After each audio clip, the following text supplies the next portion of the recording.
इस भयंकर कलिकाल में भी, कलिमल ग्रस्त जीवन में भी, अनेकानेक अवसाद और प्रमाद में भी ऐसा समय हमारे जीवन में प्रकट हुआ है जो क्षणों में बैठ करके हम मानव जीवन का सर्वोत्कृष्ट लक्ष्य भगवत प्राप्ति है। उस भगवत प्राप्ति कराने में जो सर्वश्रेष्ठ साधन है वो भगवान की कथा है।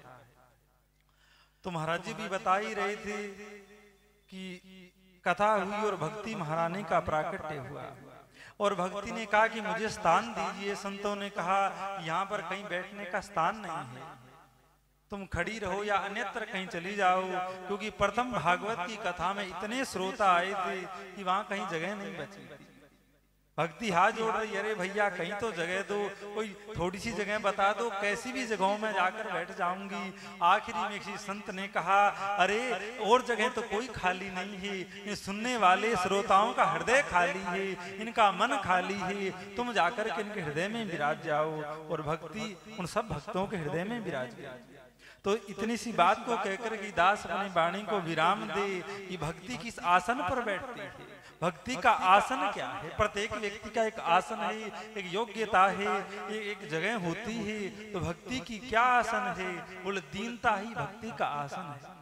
अगर हमारे हृदय में दीनता होगी, सरलता होगी, विनम्रता होगी, तभी हमारे हृदय में भक्ति आकर के बैठेगी। और जब भक्ति आकर के वहां पर सब भक्तों के हृदय में विराजी और कीर्तन हुआ तो भगवान नारायण भी अपने पार्षदों को सहित वहां पर प्रकट हुए।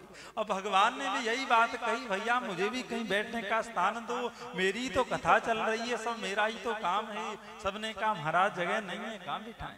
भगवान ने कहा बड़े आश्चर्य की बात है, अरे मैं भगवान हूँ, मुझे कुछ जगह तो दो। कहा जगह नहीं है। आखिर में फिर किसी संत ने कहा और तो कहीं जगह नहीं बची है, पर जिस आसन पर जाकर के भक्ति विराजी है तो भक्ति के बगल में एक व्यक्ति की जगह है। अब वहां कोई ऐरा गहरा तो बैठ नहीं सकता है। अगर आप बैठ सको, आपको सुलभता लगे तो आप जाकर के बैठ जाइए।